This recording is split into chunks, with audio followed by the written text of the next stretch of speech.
He's a great guy. And all of you people showing up here today is a testament to that fact. Just to let you know how I met Jim. I worked at DuPont in 1972, and I helped them buy Adabase for the company. And one of the key components of the product that they were buying, the Software AG product, in case some of you don't know, was AdaScript. And so finally I left DuPont and went to work for Software AG back in 1976.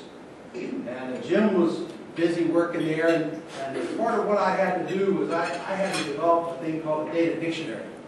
And I was also responsible for doing the training in Software AG at the time and documentation. But the most important thing is I met Jim X.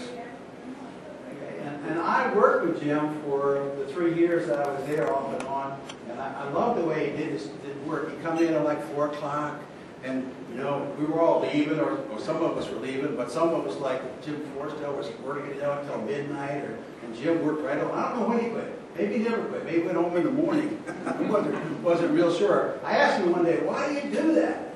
He says that you can get the best computer time. You couldn't get good performance during the middle of the day because the machines were a lot slower than what you have today. Anyway, I wanted to tell you that Jim, in my opinion, made Software AG. And I'll tell you why I say that. That's sort of a bold statement. You might say Peter Schnell made Software AG because he developed Adabase, which was one of their premier products.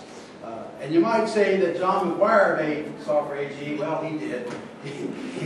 He was a super salesman, and he really sold. It was the most expensive product in the market during his day. Sold for $120,000. Nothing sold for that price in the world back in 1972 or 76 at the time frame. But Jim invented something called AdaScript. And AdaScript, it was a little language that allowed you to ask questions about Adabase in a simple form, but the ideas that Jim put into that product were used to go forward and build a bigger product called Natural, which is now used worldwide. But he had some concepts, a couple concepts. There's something called a find. He used the word find, and he used a looping process. And that looping process went forward into the language called Natural. And other things that he used, terms, display, write, accumulators, all those went forward into a new product. So really, he was the father of Natural. And now there are probably about 4,000 major corporations in the world using this product that Jim started with, or something, a derivative of that product.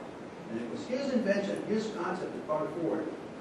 And the other thing I want to tell you about Jim is that besides having a great sense of humor, and he wrote a poem that I've tried everything to find that was a great story about being a programmer, but he put it in the days of the Knights Rolled and that kind of thing. Boy, would I love to have that thing to read it, you guys, or have somebody read it. It's on the internet. It's on the internet? In the archives of computer history. And you can just download it. It's right there. I found it the other day. Wow. Well, there's also a story about Jim and go ahead. I remember. A story about Jim and the Russians, but I'll let somebody else tell. Some people say that was John McGuire's way of building up some notoriety for his product and so on, but I think it was a real thing, and it happened. And I talked to Jim. Yeah, it did happen. It was a real thing. But you don't know how much John paid the Russians to do it. That's why he always hung out there in Great Falls with all those KGB agents. Last thing I want to say, besides having a great sense of humor, and I read his code, what he wrote, AdaScript, and it was beautiful. I mean, if you're an assembler programmer, I mean, it was clear, it was clean, it was easy to understand, and it just was beautiful code. And he documented it. Programmers don't do that. Everybody complains about that, but he documented what it did. And if you're an assembler program and you want to see something that really is very, very nice, you should read that. Okay.